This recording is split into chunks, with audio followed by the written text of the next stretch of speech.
बहुत बहुत धन्यवाद। मंच पर आसीन आज के कार्यक्रम के मुख्य अतिथि परमादरणीय डॉक्टर सुनील गाबा जी, प्रिंसिपल पॉलिटेक्निक हिसार। मंच पर उपस्थित बहुत ही आदरणीय श्री सुनील जी सचदेवा जी, प्रिंसिपल ITI नलवा। बहुत ही आदरणीय सुशील कौशिक जी, सरपंच ग्राम पंचायत नलवा। यहाँ पर उपस्थित सभी टीचर साहिबान, सभी इंस्ट्रक्टर और मेरे प्यारे विद्यार्थी साथियों, सबसे पहले मैं आप सभी का हार्दिक अभिनंदन स्वागत करना चाहता हूँ और आपको सभी को शुभकामनाएं देना चाहता हूँ। और उन बच्चों को विशेष शुभकामनाएं जो आज के दीक्षांत समारोह में अपनी शिक्षा पूरी करके और सर्टिफिकेट प्राप्त करेंगे। साथियों, आज का दिन उन सभी विद्यार्थियों के लिए जीवन का एक महत्वपूर्ण दिवस है, क्योंकि अपनी शिक्षा पूरी करने के बाद जब हम किसी दीक्षांत समारोह में आते हैं, और दीक्षांत का मतलब सीधा सा है दीक्षा के बाद दीक्षा का अंत। मतलब दीक्षा और शिक्षा में फर्क जानने की जरूरत है। जो बच्चे यहाँ सर्टिफिकेट लेके जा रहे हैं उनको दीक्षा और शिक्षा का अंतर समझ में आना चाहिए। शिक्षा वही है जो आप पढ़ते हो, कागजों में पढ़ते हो, लेकिन दीक्षा वो है जब उस कागजी ज्ञान को प्रैक्टिकल रूप में आप धरातल पर उतारते हो। प्रैक्टिकली जब हम कोई चीज करते हैं तो उसको दीक्षा बोलते हैं। एक्सपर्टीज, आपके जीवन की एक्सपर्टीज, आपके जीवन में किसी भी प्रकार के जो तजुर्बा है वो आपको दीक्षित बनाता है। जब कहते हैं ना दीक्षित, फला व्यक्ति दीक्षित, दीक्षित का मतलब है कि वो निपुण है उस चीज में, उसको निपुण माना जाएगा। यहाँ पर जितने भी स्किल है, जितने भी ट्रेड है इस ITI में, उसमें आप दीक्षित हैं। जब आप दीक्षांत समारोह से गुजरते हैं तो उसके बाद आप दीक्षित कहलाएंगे। आप अपने नाम के साथ दीक्षित भी लिख सकते हैं। दीक्षित वैसे तो एक पर्टिकुलर किसी कास्ट के लिए लिखा जाता है, लेकिन अगर वास्तविकता देखें हम तो दीक्षित वही होते हैं जो कोई भी अपने काम में निपुण हो, उसको दीक्षित बोलते हैं। कन्वोकेशन का आयोजन करना या दीक्षांत समारोह का आयोजन करना एक गौरव का विषय हो सकता है हमारे लिए। आपने देखा होगा बहुत सी यूनिवर्सिटीज में, कॉलेज में दीक्षांत समारोह होते हैं, कन्वोकेशन होते हैं, लेकिन ITIs में या टेक्निकल एजुकेशन में ये कार्यक्रम करना ये बहुत ही सौभाग्य की बात और गौरव का विषय है। सभी विद्यार्थी, चाहे वो ITI में पढ़े, चाहे स्कूल में पढ़े, चाहे कॉलेज में पढ़े, चाहे यूनिवर्सिटी में पढ़े, सभी का एक लक्ष्य होता है कि मुझे ये सीखना है, मुझे ये प्राप्त करना है। जब हम उस चीज की प्राप्ति कर लेते हैं तो हम फिर अपना एक सर्टिफिकेट अर्जित करते हैं। आपने देखा होगा, आपने पढ़ा भी होगा गुरुकुल के बारे में।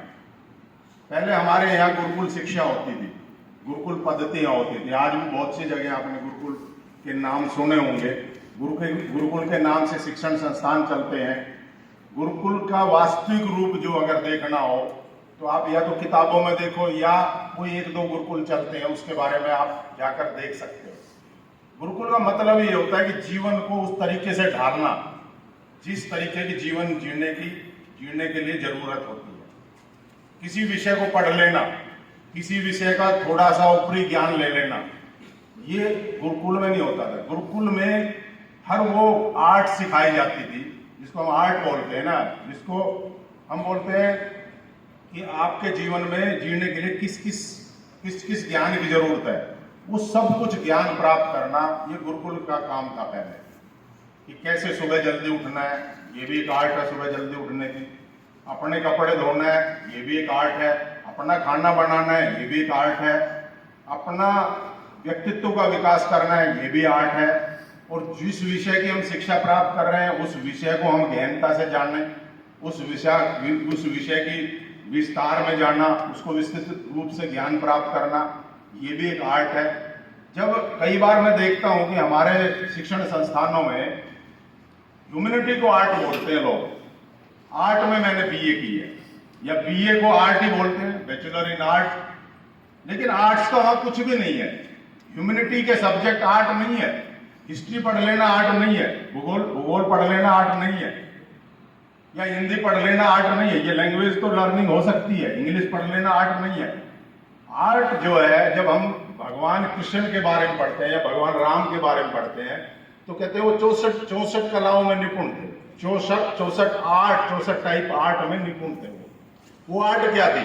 वो भूगोल नहीं थी, वो कोई इतिहास की बात नहीं थी। वो आर्ट यही थी कि उसको अपने कपड़े प्रेस करने आने चाहिए, उसको अपने कपड़े सिलने आने चाहिए, उसको अपने घर में कोई गेस्ट आ रहा है तो उसकी कैसे उसकी तवज्जो करनी है वो आना चाहिए, बिस्तर कैसे सलीके से लगाना वो आना चाहिए, घर में बिजली के पंखे लगे हैं तो वो कैसे चले उसके बारे में आना चाहिए, घर में प्लम्बिंग का काम है तो उसको करना आना चाहिए, घर में गार्डनिंग का काम है तो गार्डनिंग करनी आनी चाहिए। ये आर्ट है, जो लाइफ से जुड़ी हुई जो काम है जिसको हम आर्ट बोलते हैं वो आर्ट है।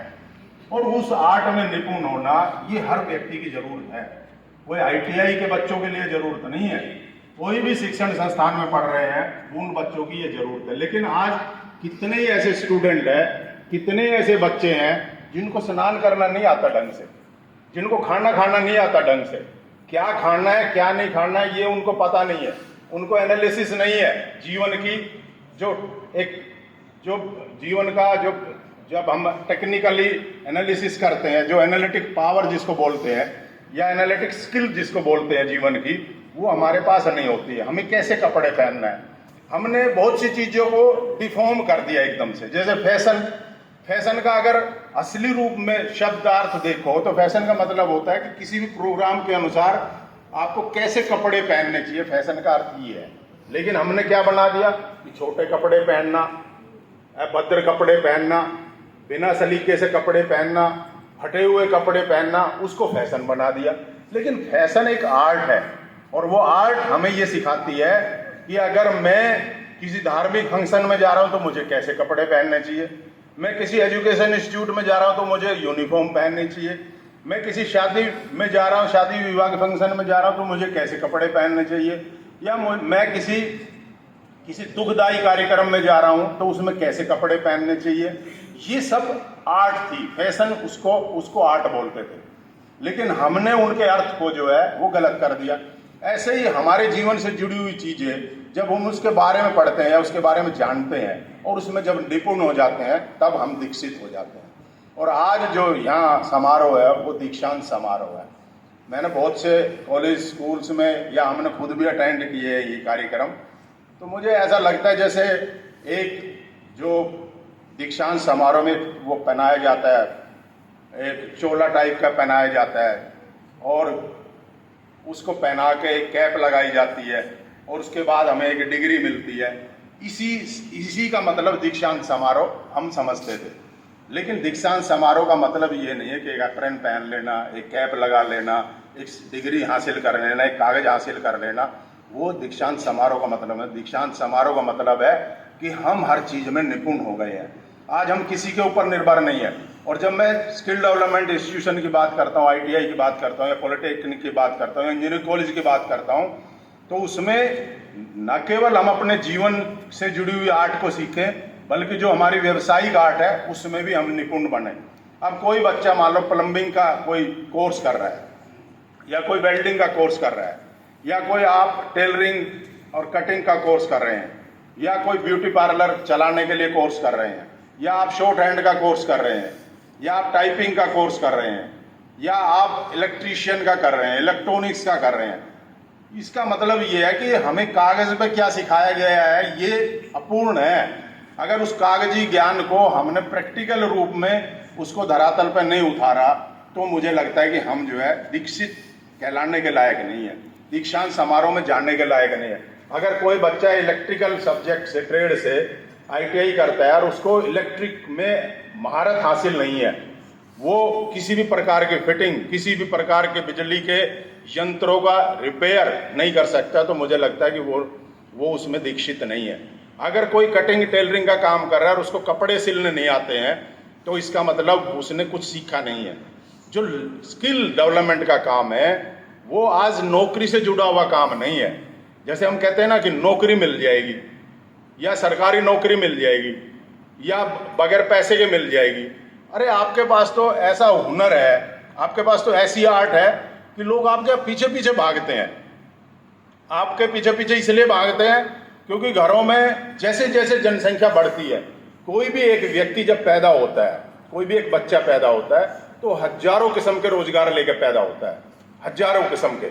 एक बच्चा पैदा होगा तो उसको कपड़े भी चाहिएंगे, उसको शिक्षा भी चाहिएगी, उसको जो है गाड़ियाँ भी चाहिएगी, उसको जो शिक्षा के लिए किताबें भी चाहिएगी, उसको जूते कपड़े भी चाहिएंगे, उसको कंघी भी चाहिएगी, उसको खाने के लिए खाना भी चाहिए, मसाले चाहिए, दाल चाहिए, दूध चाहिए, कितनी चीज़ें चाहिए उसको। जो भी जितनी भी दुनिया में जो व्यवसाय है वो एक व्यक्ति जब जन्म लेता है तो उसके साथ जुड़ के पैदा होती है वो सब चीज़ें।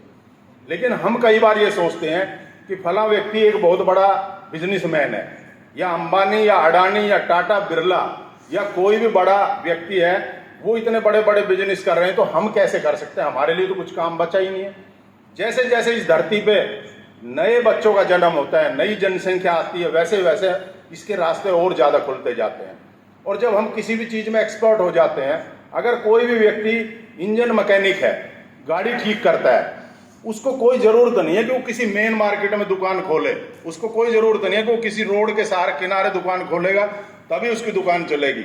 आपको कोई भी एक्सपर्टीज, कोई भी स्वादिष्ट चीज़ कहीं भी मिलेगी, अगर आपको बाजार के अंदर भी जाना पड़ेगा तो आप उसको ढूंढते हुए जाओगे। अगर आपको बहुत अच्छा खाने की कोई भी चीज़ किसी ऐसी दुकान में मिलती है जो बहुत छोटी सी है और मार्केट के बहुत अंदर है, वहाँ भी आप जाके आप उससे चीज़ें खरीदोगे। आपकी खासियत के ऊपर है, आपके महारत के ऊपर है कि आपने कितना महारत हासिल किया अपने सब्जेक्ट में। आप कभी भी ये मत सोचना कि मैंने इलेक्ट्रिकल सब्जेक्ट से एक सर्टिफिकेट ITI का ले लिया और फिर मैं नौकरी की लाइन में लग जाऊं। या फिर मुझे कई बार ये देखने में बड़ी तकलीफ होती है कि एक बच्चा ITI से वेल्डिंग का कोर्स करके गया और वो जाके सफेदी कर रहा है, या वो जाके नौकरी की ग्रुप D की लाइन में लगा हुआ है। भाई क्यों? एक व्यक्ति जो स्किल डेवलपमेंट के इंस्टीट्यूशन से पढ़ के गया है वो ग्रुप D क्यों बनना चाहता है, या वो ग्रुप C या लिखने पढ़ने का काम क्यों करना चाहता है? सबसे ज़्यादा काम जो है स्किल के काम है हमारे पास। अगर आप अपने स्किल को बढ़ाओगे तो जो तनख्वाह आपको 20,000, 25,000, 30,000, 40,000, 50,000 जो एक महीने में मिलती है, आप तो 10 दिन में ही उतना पैसा कमाओगे। कितने ऐसे लोग हैं जो रोज के 10-10, 20-20 हज़ार रुपये कमाते हैं। लेकिन उसकी ज़रूरत यह है कि हम अपने काम को गौरव के साथ देखें। ITI में पढ़ना कोई ऐसा विषय नहीं है कि मैं तो जो है भाई ITI में पढ़ रहा हूँ, मैं कोई बेचारा हो गया या मैं बेचारी हो गई। नहीं, मैं ITI में पढ़ रहा हूँ या पढ़ रही हूँ तो मेरे लिए गौरव का विषय है। मैं एक सब्जेक्ट सीख रहा हूँ, एक विषय के बारे में, एक आर्ट के बारे में सीख रहा हूँ या सीख रही हूँ, और उस आर्ट को मेरे जीवन में न केवल अपने लिए बल्कि दुनिया के लिए मैं उसके दरवाजे खोलूँगा या उसके दरवाजे खोलूँगी, तब जाके उसका फ़ायदा होता है। ये नहीं कि हमने 2 साल या 3 साल ITI में लगाने या 4 साल लगाने, चलो टाइम पास करना है। टाइम पास नहीं। मैंने ऐसे ऐसे विद्यार्थी देखे हैं जो पढ़ाई करते रहते हैं, BA पढ़ लिए, फिर MA पढ़ लिए, या BA किसी ने ITI कर ली, ITI करने के बाद फिर कॉलेज में एडमिशन ले लिया, अब वो किसी और सब्जेक्ट पढ़ने लगा। या कोई बच्चा BTech करके आया है तो वो मैनेजमेंट में चला गया, कोई बच्चा डॉक्टर बन के आया है वो IAS में चला गया, सिविल सर्विस में चला गया। ये क्या खेल है? हमने अपना जीवन का रास्ता तय नहीं किया। जीवन में अपना रास्ता तय करना सबसे ज़्यादा जरूरी है। अगर जीवन में सफलता पानी है तो सबसे पहले जो क्वालिटी है व्यक्ति की, वो आपकी डायरेक्शन है कि आप जानना कहाँ चाहते हो। अगर आप बस अड्डे फॉर एग्जाम्पल खड़े हुए हो या रेलवे स्टेशन पर खड़े हुए, क्या आप कभी बस अड्डे या रेलवे स्टेशन पर ऐसे गए हो जो यही तय नहीं है कि मुझे जानना कहाँ है? ऐसा होता है क्या? कभी नहीं होता ऐसा। अगर मैं बस पकड़ने जा रहा हूँ तो मुझे जीवन में ये तय करना पड़ेगा कि मुझे जानना कहाँ है। बस अड्डे पे जाकर टाइम खराब थोड़ी करना है मुझे। ऐसे ही स्कूल कॉलेज में है कि मैं कौन सा सब्जेक्ट पढ़ रहा हूँ, किस सब्जेक्ट में मुझे क्या मिलने वाला है आगे। ये तो नहीं है कि मैं सिर्फ टाइम पास करने के लिए कि मेरे दोस्त ने ITI नलवा में एडमिशन ले लिया तो चलो मैं भी ले लेता हूँ, मेरे दोस्त ने वेल्डिंग में एडमिशन ले लिया तो चलो मैं भी वेल्डिंग में ले लेता हूँ, मेरा दोस्त कल जो है वहाँ शहर में किसी इंस्टीट्यूशन में चले गए तो मैं भी वहाँ चला जाता हूँ। ये जीवन नहीं है।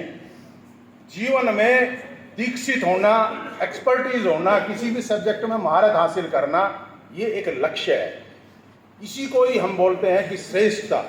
कहते हैं ना, श्रेष्ठ मार्ग पे जाना, या श्रेय मार्ग, एक प्रेय मार्ग। जैसे हमारे संस्कृत में दो शब्द बड़े बड़े उससे लिए जाते हैं, बड़े गौरव के साथ शब्दों का अर्थ लिया जाता है। एक प्रेय मार्ग होता है। प्रेय मार्ग मतलब आसान मार्ग, ढलान का मार्ग, कि हमें मेहनत नहीं करनी पड़े, जिधर चल रहा है चलने दो भाई, जिधर मेरे दोस्त लेके जा रहे हैं उधर चलने दो, जिधर मेरा टाइम पास हो रहा है वैसे होना चाहिए। एक होता है श्रेय मार्ग। श्रेय मार्ग का मतलब है कि हम अपनी डायरेक्शन तय करें, और उस डायरेक्शन को तय करके उस मार्ग को, चाहे वो कठिन मार्ग हो, चाहे उस पर चढ़ाई भी चढ़नी पड़े, लेकिन हम चढ़ेंगे, हम जाएंगे, अपने लक्ष्य को ऊपर लेकर जाएंगे। और जब डायरेक्शन तय हो जाती है तो फिर होता है इमोशनल, जो हमारी स्टेबिलिटी है। व्यक्ति के जीवन में वो किसी फील्ड में काम कर रहा है, चाहे वो टीचर है, चाहे वो स्टूडेंट है, चाहे वो आईएएस है, चाहे कोई भी हो, चाहे बिजनेसमैन है, उसकी जो इमोशनल स्टेबिलिटी है वो सबसे ज़्यादा जरूरी है। इमोशनल स्टेबिलिटी क्या होती है कि जीवन में कुछ लोग ऐसे होते हैं जिनकी स्टेबल नहीं होते इमोशनली। वो आज तो कहते हैं कि मैं थोड़ा सा, उसको मोटिवेशन मिला तो बोला मैं जो है आईएएस बन जाऊंगा, या फिर मैं ये तैयारी कर लूँ, फिर उसके बाद कुछ कहेगा कि मैं फला बन जाऊंगा, फिर थोड़ा सा डाउन या तो फिर कहेगा कि मैं कुछ और बन जाऊंगा। अलग अलग, मतलब रोज का उसका बदलता रहता है, एक जगह स्टेबल नहीं है। जब आदमी, व्यक्ति एक जगह स्टेबल होता है, एक ही रास्ते पे चलता है, तो वो देर सवेर अपने रास्ते, अपनी मंजिल पे पहुंच ही जाएगा। लेकिन जब डायरेक्शन हमारी अलग अलग होती है, हम किसी चौराहे पे जाके खड़े हो जाएं और देखें चारों तरफ चार रास्ते हैं, किस रास्ते पे जाएं, अगर हमने तय ही नहीं किया रास्ता, तो हमारा रास्ता जो है हमेशा दिग्भ्रमित रहेगा और हम उल्टे सीधे रास्ते पे चलेंगे। करने तो कुछ गए थे, पहुंच गए किसी और रास्ते पे, हमारी एनर्जी सारी वेस्ट हो जाती है।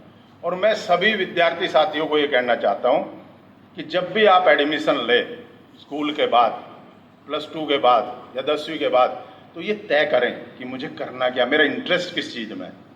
बगैर इंटरेस्ट के कभी भी नहीं पढ़ना चाहिए। आर्ट वही होती है, आर्ट वही फलदायी होती है जब जो आर्ट हमारे लिए रुचिकर हो, जो जिसमें हमें आनंद आता हो, काम करने में आनंद हो, तो जिसमें हमें थकान ना होती हो। हमारा टाइम ऐसे लगता हो जैसे बहुत कम टाइम है, बहुत छोटा टाइम है, ज़्यादा टाइम होना चाहिए था पढ़ने के लिए। कोई किताब पढ़ने लग गए तो समय का पता ही नहीं लगता, कोई इंस्ट्रूमेंट खोलने लग गए, कोई मशीन खोलने लग गए तो हमें पता ही न चले, कोई इंजन खोलने लग गए, कोई बिजली का पंखा ठीक करने लग गए तो हमें पता ही नहीं चले कब टाइम चला गया। ये होता है आनंद, ये होती है रुचिकर सब्जेक्ट। जब हम ये सोचे कि ITI से तो पढ़ लिए लेकिन आता कुछ है ही नहीं, अब डिग्री तो आज मिल ही जाएगी, आज सब्जेक्ट में जो हमने जो ट्रेड था उसका एक सर्टिफिकेट हमें मिल जाएगा, लेकिन फिर हम लाइन में लगेंगे ग्रुप D की में, फिर ग्रुप C की लाइन में लगेंगे, फिर एग्जाम देखेंगे सरकार के कि किस में भर्ती होना चाहिए। जो हमने ITI में पढ़ा वो सब तो खत्म, वो तो धराशायी हो गया, बिल्कुल जमीन पे रह गया वो। हम फिर दूसरी लाइन में लग गए। अब कोई भी लाइन दोबारा से हम शुरू करेंगे तो फिर हमारा नंबर तो अंत में ही आएगा ना भाई। हम कैसे उसको प्राप्त करेंगे? जो व्यक्ति आगे खड़ा हुआ है, हमारे 100 नंबर आगे खड़ा हुआ है और वो अपने सब्जेक्ट का माहिर है, और हम अपनी लाइन छोड़कर दूसरे की लाइन में लग रहे हैं, तो हमारा नंबर कभी आने वाला नहीं। और ऐसी ज़िंदगी तबाह होती जाती है, ऐसी ज़िंदगी खराब होती जाती है। जीवन में कोई भी चीज़ बेकार नहीं है, कोई भी सब्जेक्ट बेकार नहीं है, हर सब्जेक्ट अपने आप में ज़रूरी है। अगर आप जिस भी सब्जेक्ट को पढ़ना चाहें, ये पहले ही तय कर लो। ITI या कॉलेज या यूनिवर्सिटी कोई टाइम पास का साधन नहीं है, आपको दीक्षित करने के माध्यम है, आपके दीक्षित करने के लिए संस्थान है। और उन संस्थान में आप जब जाते हो तो ये तय करके जाए कि मुझे ये सीखना है, मुझे ये करना है। क्या मुझे कई बार कहते हुए ये बड़ा तकलीफ होती है कि हमारे पेरेंट्स जो है अपने बच्चों की जो रुचि है उसको नहीं देखते हैं। पेरेंट्स चाहते हैं कि ये डॉक्टर बन जाए, ये इंजीनियर बन जाए, या सिविल सर्विस में चले जाए, या पायलट बन जाए, लेकिन हमारा बच्चा चाह रहा है मैं फोटोग्राफर बन जाऊं, या हमारा बच्चा चाह रहा है कि मैं एक आर्टिस्ट बन जाऊं, कोई बढ़िया से चित्रकारी करूं, या कोई बच्चा चाह रहा है कि मैं एक स्कूटर का मैकेनिक बन जाऊं, या मैं हवाई जहाज का मैकेनिक बन जाऊं, या मैं कोई इलेक्ट्रीशियन बन जाऊं। ऐसी हमारी रुचि होती है, लेकिन हम चाहते हैं कि हमारे अनुसार हमारे बच्चे चले। इसलिए हर बच्चे के अंदर एक जज्बा होना चाहिए। जज्बा मतलब अपने मन की बात कहने का जज्बा। अपने मन की बात जब हम कह पाते हैं तो निश्चित रूप से हम अपने जीवन का एक रास्ता तय कर पाते हैं। जब हम अपने मन की बात नहीं कर पाते हैं। मन की बात कैसे? कि मेरे मन में विचार चल रहे हैं। हर बच्चे के मन में विचार चलते हैं, चाहे छोटा हो चाहे बड़ा हो, कोई भी व्यक्ति हो, हर बच्चे के मन में, हर व्यक्ति के मन में विचार चलते रहते हैं, कुछ ना कुछ। सारा दिन विचार, हजारों विचार आते हैं। लेकिन उन विचारों को अपने अंदर ही अंदर मंथन नहीं करना चाहिए, उनको शेयर भी करना चाहिए, लोगों के साथ बातचीत भी करनी चाहिए, अपने दोस्तों के साथ, अपने माता पिता के साथ, अपने जो फैमिली के जो मेंबर है दूसरे हैं उनके साथ, और उस पर मंथन करके और एक निर्णय तय करना चाहिए कि मुझे क्या करना चाहिए। मैं किसी के पीछे नहीं चलूंगा, मैं अपना रास्ता अलग बनाऊंगा। इतना हमारे अंदर जज्बा जरूर होना चाहिए। आपने सुना होगा, गीता का एक श्लोक है, आपने सुना होगा, 3रे अध्याय का 35वां श्लोक है, सब धर्मे निधनम श्रेय पर धर्म भयावह। ऐसा बोला जाता है उसमें गीता में। भगवान कृष्ण से बड़ा मोटिवेटर कोई नहीं हुआ इस दुनिया में। सबसे बड़ा मोटिवेटर अगर कोई गुरु हुआ है, जिसको बोलते हैं गुरु, जिसको टीचर बोलते हैं, वो भगवान श्री कृष्ण। और सबसे बड़ा जो स्टूडेंट हुआ इस दुनिया का, वो स्टूडेंट हुआ अर्जुन। अर्जुन से बड़ा कोई स्टूडेंट नहीं हुआ। अर्जुन ने लगभग 84 क्वेश्चन किए गीता में। जब गीता का युद्ध हुआ, जब महाभारत का युद्ध हुआ, तो एक ही हमारा ग्रंथ है जिसको युद्ध के मैदान में लिखा गया। रामायण युद्ध के मैदान में नहीं लिखी गई, या कुरान युद्ध के मैदान में नहीं लिखी गई, बाइबल युद्ध के मैदान में नहीं लिखी गई, कोई वेद युद्ध के मैदान में नहीं लिखे गए। सिर्फ एक गीता, श्रीमद् भगवत गीता, जो युद्ध के मैदान में लिखी गई। और सबसे बड़े गुरु जिसको हमें आज अपने दिलों में रखना चाहिए, वो भगवान श्री कृष्ण। और सबसे बड़ा स्टूडेंट जिसको आज हर विद्यार्थी को नमन करना चाहिए, वो विद्यार्थी था अर्जुन, जिसने गीता के 700 श्लोक में से 84 श्लोक अर्जुन ने बोले। 84 क्वेश्चन किए हैं। हमारे बीच में से कितने स्टूडेंट ऐसे हैं आज दीक्षित होने जा रहे हैं, कितने स्टूडेंट ऐसे हैं जो अपने टीचर से क्वेश्चन पे क्वेश्चन करते हैं, जब तक समझ में नहीं आती है? मुझे लगता नहीं है। क्यों? उसका कारण ये है, एक तो हमारे अंदर जज्बा नहीं है, पढ़ने का इंटरेस्ट नहीं है, सब्जेक्ट को समझने की जिज्ञासा नहीं है, और जो क्यूरियोसिटी होती है स्टूडेंट की, वो नहीं है।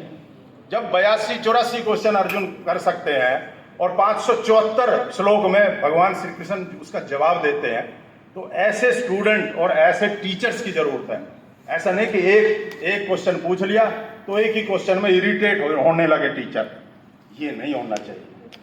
आपको अर्जुन जैसा स्टूडेंट बनने की जरूरत है कि आपका सब्जेक्ट जो है उसको बार बार क्वेश्चन के रूप में पूछो, क्यूरियोसिटी जगाओ, और टीचर भी उसमें इंटरेस्ट लेकर 574 बार को जवाब दे। ये होती है टीचर और स्टूडेंट का एक रिश्ता, एक लय। और उसमें जो श्लोक की बात कर रहा था, सब धर्मे निधनम श्रेय पर धर्म भयावह है, ये 3रे अध्याय का 35वां श्लोक है। भगवान कृष्ण कहते हैं, अर्जुन, जो खुद की जिम्मेदारी है, धर्म का मतलब है जिम्मेदारी, ड्यूटी, योर वर्क, जो आप काम कर रहे हो। अगर आप स्टूडेंट हो तो आपकी ड्यूटी क्या है, आपका धर्म क्या है? आपका धर्म है पढ़ना, लिखना, ज्ञान प्राप्त करना। एक टीचर है तो उसकी ड्यूटी क्या है, उसका धर्म क्या है? उसका धर्म है बच्चों को पढ़ाना, हर हाल में पढ़ाना, हर इरिटेशन को छोड़ के, हर प्रकार की दिक्कतों को छोड़ के बच्चों के साथ लगे रहना, ये उसका धर्म है। अलग अलग ड्यूटी अलग अलग व्यक्ति के हिसाब से धर्म निर्धारित किए गए हैं। और वो सब धर्म मतलब अपना धर्म क्या है, मेरा धर्म क्या है, मेरी ड्यूटी क्या है, मुझे क्या करना है। सब धर्म निधनम श्रेया, निधन तक मतलब जीवन पर्यंत तक, मरने तक अपने धर्म का पालन करना, अपनी ड्यूटी का पालन करना। ड्यूटी मतलब जो आपका काम है उस काम को आखिरी तक लेके जाना। जब कहते हैं ना हम आखिरी तक पहुंच गए, श्रेष्ठ तक पहुंच गए, तो उसको कहते हैं मुक्ति, मोक्ष कहते हैं ना, जिसको मोक्ष बोला गया है, वो श्रेष्ठता का नाम है। कि हम जो है आखिरी, जो मेरा सब्जेक्ट का निचोड़ था वो मैंने निचोड़ लिया। जैसे आइंस्टाइन हुए हैं, जैसे थॉमस अल्वा एडिसन हुआ है जिसने बल्ब की खोज की। बल्ब की खोज करने वाला थॉमस अल्वा एडिसन का आपने नाम सुना होगा। 10,000 बार रिसर्च की उन्होंने, 10,000 बार बल्ब बनाने के लिए। जब 9,999 बार भी फेल हो गया, तब किसी ने पूछा, भाई थॉमस अल्वा एडिसन आपको कैसा लग रहा है? बोला मुझे बहुत अच्छा लग रहा है। बोला आप बिल्कुल भी हतोत्साहित नहीं हो, डिस्करेज नहीं हो? बोला बिल्कुल नहीं हूं। बोला आपको क्या ज्ञान प्राप्त हुआ? बोला मुझे ये ज्ञान प्राप्त हुआ कि 9,999 टाइप से बल्ब नहीं बन सकता। ये तो अलग हो गया, यानी कि 9,999 दरवाजे मैंने खोले, वहां बल्ब नहीं बन सकता उसमें। अब आखिरी दरवाजा बचा है, मुझे पता है कि इसमें जरूर बल्ब बनेगा। ये होता है क्यूरियोसिटी, ये होती हिम्मत, ये होती रुचि। ये नहीं कि एक दरवाजा खोला छोड़ दिया। एक ताले की 100 चाबियां हो सकती है, लेकिन 100 तालियों में चाबियों में से एक से ताला जरूर खुलेगा। लेकिन हमारे अंदर पेशेंस ही नहीं है कि हम एक एक करके चाबी लगा के देख लें। हम तो तुक्का मारने की कोशिश करते हैं कि एक उठाई, उसको लगाया, नहीं खुली। ज्यादा से ज्यादा फिर कुछ विद्यार्थी होंगे दूसरी उठा लेंगे, दूसरी उठाई नहीं खुला। कोई बहुत ही ज्यादा पेशेंस वाला होगा, तीसरी उठा लेगा, चौथी उठा लेगा, 4 के बाद तो कहते हो भाई ये नहीं खुल सकता था। यही स्थिति है कि नहीं आज के विद्यार्थी? यही स्थिति है कि हम पेशेंस रखना ही नहीं चाहते, हम पढ़ना ही नहीं चाहते। अरे जीवन तो तबाह हो गया भाई, जीवन में तो कुछ है ही नहीं, बचा ही नहीं है। अरे तुमने जिया ही कितना दिन है, तुमने पढ़ाई कितने दिन है, कितने घंटे स्टडी किया आपने, ITI में कितने घंटे पढ़े हो? आप एक दिन विस्तृत से स्वाध्याय करो अपना कि मेरा जो ड्यूटी है, स्वधर्म मेरा जो है, वो मैंने आखिरी तक उसमें लगा रहा कि नहीं लगा रहा। दूसरे के बीच मैंने परधर्म भयाव है, यानी कि दूसरे के काम में टांग अड़ाना, या दूसरे के काम, दूसरे के रास्ते पर चलना, या दूसरे की पढ़ाई को पकड़ना, या दूसरे के कामों में अड़चन डालना, या दूसरों की बुराई करना, ये परधर्म है। ये परधर्मो भयाव है, यानी कि ये जो धर्म है, दूसरे के बीच में टांग अड़ाना, दूसरे के साथ अड़ना, दूसरे के बीच में नुक्ताचीनी निकालना, दूसरों की बुराई करना, दूसरों की चुगली करना, ये भयावह है। भयावह मतलब ये दुखदाई है, ये कष्टदायी है, ये जीवन में कभी काम आने वाला नहीं। बेटा क्या बात कर रहे हो? ये कोई काम नहीं आने वाला। तुम्हारा जीवन तुम्हारे काम आएगा, उसका जीवन तुम्हारे काम कभी नहीं आएगा, कभी नहीं आएगा। तो इसलिए हमेशा जीवन में अपने धर्म की पहचान करो कि मेरे ड्यूटी क्या है, मेरा काम क्या है। मैं आज दीक्षित होने जा रहा हूं, अपना अंतर मन से ये जानो कि आज जो मुझे सर्टिफिकेट मिल रहा है, क्या मैं उसके बारे में, उसकी नॉलेज मुझे है क्या, उसके बारे में मुझे पूरी जानकारी है क्या। कोई मुझे ये कह दे कि वेल्डिंग का कोई भी काम हो मैं कर सकता हूं, या इलेक्ट्रिकल का कोई भी काम हो मैं कर सकता हूं, या प्लम्बिंग का कोई भी काम हो, कैसे से कैसा, मतलब कितने से कितना टेढ़ा काम हो उसको भी मैं कर सकता हूं। तब मुझे अंदर से आवाज आनी चाहिए, यस मैं आज दीक्षित होने के लिए इसके लिए काबिल हूं। यही काबिलियत हमें चाहिए। कन्वोकेशन दीक्षांत का मतलब यही है कि मुझे आज ये लगना चाहिए कि मैं काबिल हूं। और काबिलियत जो है अपने अंदर से आती है, बाहर से नहीं आती कभी। हमें कुछ कोर स्ट्रेंथ होती है एक व्यक्ति की, उस कोर स्ट्रेंथ पे काम करना पड़ता है, बार बार काम करना पड़ता है। सबसे पहली जरूरत हमें क्या होती है? अगर हमारे पास नॉलेज है, हम इंटेलिजेंट भी है, लेकिन पेशेंस नहीं है, तो फिर वो किसी काम की नहीं है। मैं पढ़ने में होशियार हूं, मेरा दिमाग ब्रिलियंट है, काम करता है, लेकिन मैं काम में मेरा ध्यान ही नहीं है। कितने पेरेंट्स हैं मैंने सुने हैं, बच्चा तो हमारा इंटेलिजेंट है लेकिन पढ़ता नहीं है। अरे क्या फायदा हो इस पढ़ाई, फिर उसका क्या फायदा हुआ? बच्चा इंटेलिजेंट, आपको कैसे पता लगा कि बच्चा इंटेलिजेंट है? इंटेलिजेंसी का मतलब है कि वो हर अच्छे बुरे को समझे। इंटेलिजेंट किताब पढ़ना नहीं है। इंटेलिजेंसी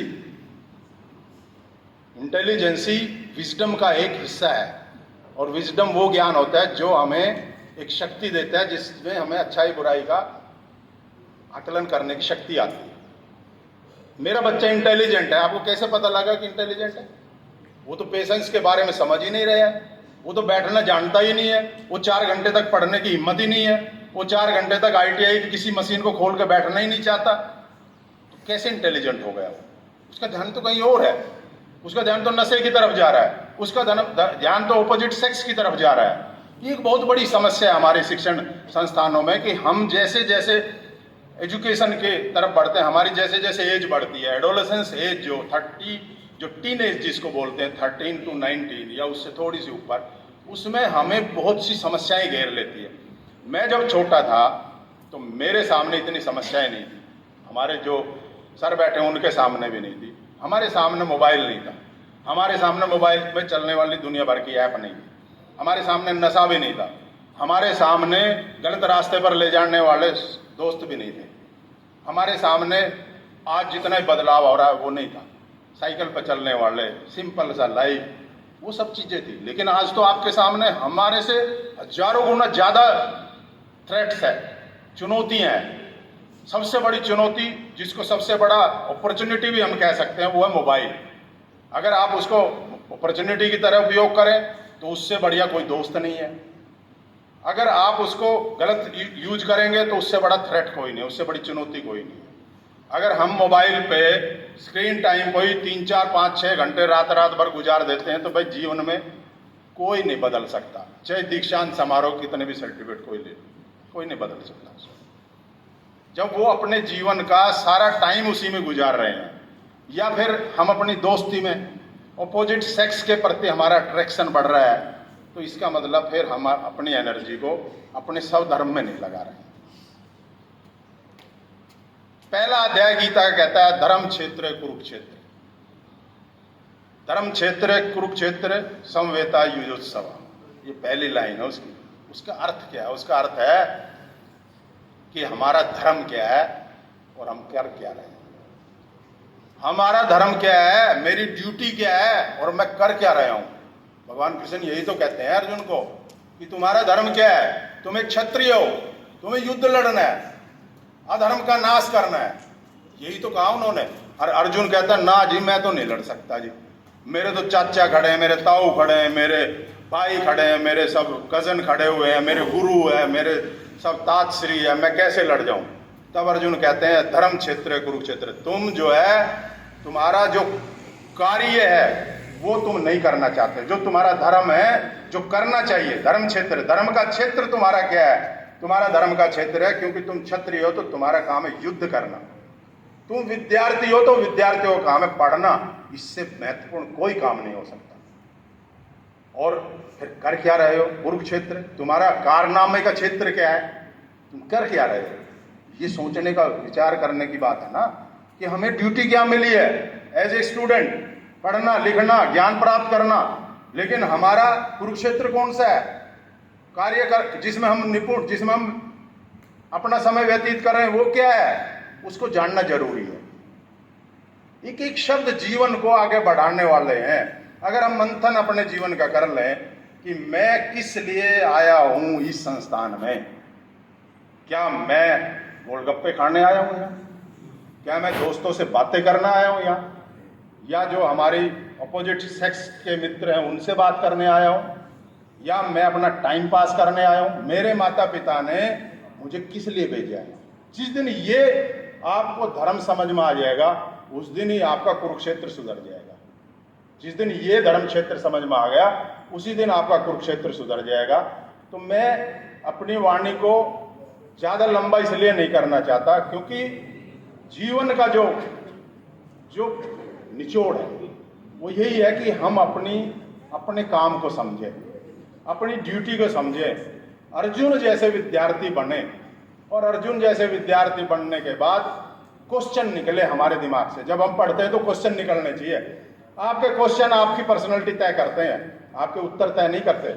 आप कैसे क्वेश्चन पूछते हैं जिंदगी में किसी से भी, वो आपकी पर्सनैलिटी तय करते हैं। आप कितने उच्च विचारों के हैं या आप कितने नीच विचारों के हैं।